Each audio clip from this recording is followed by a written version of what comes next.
अध्यक्ष महोदय, ये हमारे देश की आज़ादी जो मिली है, न जाने कितनी कुर्बानियाँ देनी पड़ी।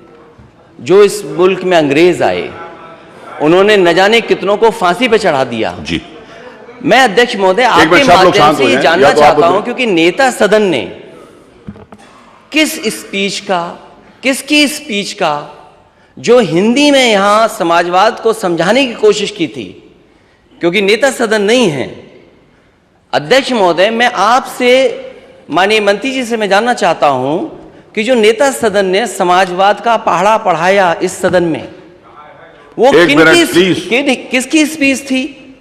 क्या हम अंग्रेजों से, और आप तो उस शहर के शाहजहांपुर में जहां पर बलिदानों को, जो बलिदानी रहे, जिन्होंने जीवन दे दिया, शहादत की हुई, वहां के लोग, और आप एक देश के किसी एक प्राइम मिनिस्टर का किस रूप में, किस वजह से भाषण दिया था, उसका हिंदी कर करके आप समाजवाद हमें समझा रहे हो। बाबा साहब भीमराव अम्बेडकर जी का दिया हुआ संविधान जो प्रेम्बल है, जो समाजवाद है, जिसका हम आप सब शपथ लेते हैं, और उसके बारे में आपके ये शब्द हैं, ये विचार है। चलिए, वो उस समय कहना चाहिए था ना, उस समय डिबेट थी, उनको भी डिबेट में अवसर था, बात शुरू होने से पहले ये जो अंग्रेजी में कहां से सीख करके समाजवाद आए थे। मुझे याद है एक बार नेता सदन जब दूसरे सदन में थे, तो न जान के कहां से समाजवाद की परिभाषा लेकर के आए थे। इस सदन में आए तो फिर एक और परिभाषा लेकर के आए। अगर अध्यक्ष महोदय अगर अनुमति दें तो मैं वो अंग्रेजी जो है, जिसकी हिंदी की है आपने, मैं माननीय मंत्री जी जानना चाहूंगा किसकी अंग्रेजी हिंदी कर दी उन्होंने? नहीं माननीय मंत्री जी, वो विषय उस समय आया था, तो उस समय उसके बाद भी चर्चा के लिए फ्लोर खुला था, तो उस समय इस बात को ले आते, उस समय इस बात को कह देते। मैंने रोका तो था नहीं, अपनी बात कहने का आपके पास अधिकार था, आप उस समय पूरी बात कहते। आपको अपनी बात कहने का पूरा अधिकार है, अभी भी आपने पूरी बात कही। जिस समय माननीय नेता सदन ने कोई बात कही, उसके बाद भी बहुत सारे माननीय सदस्यों को अवसर मिला, उन्होंने अपनी बात कही। उस समय माननीय पांडे जी भी उपस्थित थे, खड़े होकर अपनी बात कह रहे थे, मैंने उनको रोका तो था नहीं। महोदय, वो स्पीच किसकी थी जो हिंदी में नेता सदन अब ये तो नहीं कहा जा सकता। मंत्री जी क्लियर कर देंगे। माननीय अध्यक्ष जी, माननीय संस्कृति, आज नेता सदन नहीं है मान्यवर। जो माननीय नेता प्रतिपक्ष ने जानना चाहा है मान्यवर, जो संविधान 26 जनवरी 1949 को आत्मार्पित किया गया था, उसमें यह शब्द नहीं था।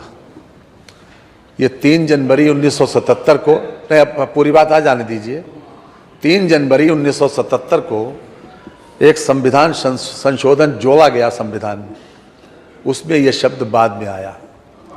ये सही है कि संविधान में यह शब्द दिया हुआ है मान्यवर, और जो कुछ भी माननीय नेता सदन ने कहा है मान्यवर, बहुत सी जगह पर हम अपने अपने विचारों को अलग अलग प्रस्तुत करते हैं मान्यवर। साम्यवाद पर, समाजवाद पर, पूंजीवाद पर हमने समय समय के ऊपर अपने अपने लोगों ने समय समय पर हर तरीके की स्पीचेस दी, अपने विचार व्यक्त किए मान्यवर। संविधान के संबंध में उन्होंने कुछ भी नहीं कहा, संविधान का नाम भी नहीं लिया।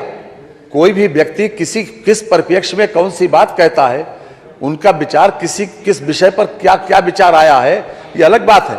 संविधान के प्रति पूरा आदर है, पूरा सम्मान है, हमने संविधान की शपथ ली है, हम उसको निभाएंगे भी, लेकिन उसको उस परिप्रेक्ष्य में जोड़ा नहीं जाना चाहिए। हमारा किस विषय के ऊपर क्या विचार है, उसको दोनों चीजों को कलम मत करिए। संविधान अपने आप, संविधान को कोट नहीं किया, संविधान को किसी प्रकार से उन्होंने उद्धृत नहीं किया, इसलिए उसको ये लाना नहीं चाहिए, और ये नियम 300 में नहीं आता मान्य, इसको आग्रह किया जाए मान्य। मैंने स्वीकार ही नहीं किया। सदन कल दिनांक 2 मार्च को, आपके नियमावली में भी है, 2 मार्च को ये बात आई थी, पार्टी के संविधान कि उत्तर प्रदेश द्वारा विसूचित विशेषाधिकार हनन एवं सदन की अवमानना की सूचना की विशेषाधिकार समिति 2022-23 द्वारा किए गए संस्तुति के ऊपर विचार। सदन द्वारा ये आदेशित किया जाता है कि विशेषाधिकार हनन के दोषी अधिकारियों एवं कर्मचारियों को सदन के समक्ष पेश किया जाए। मार्शल इस बार में रिपोर्ट प्रस्तुत करें।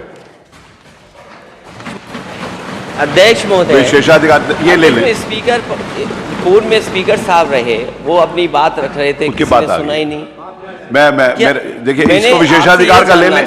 मुझे लगता है कि आप इंटरेस्टेड ना हो तो फिर, जो दी गई थी किसी सदन की, वो किसकी आपने हिंदी कर दिया? क्या आप समाजवाद को इस तरीके से कहेंगे? माननीय नेता, मैं अध्यक्ष महोदय सरकार के और उसे संतुष्ट नहीं हूं। हम इस सदन से वॉकआउट करते हैं समाजवादी लोग, क्योंकि ये सरकार संविधान के खिलाफ है। ये सरकार बाबा साहब के जो दिया गया है संविधान उसके खिलाफ है। डॉक्टर राम मनोहर लोहिया ने जो सिद्धांत दिया उसके खिलाफ सरकार है।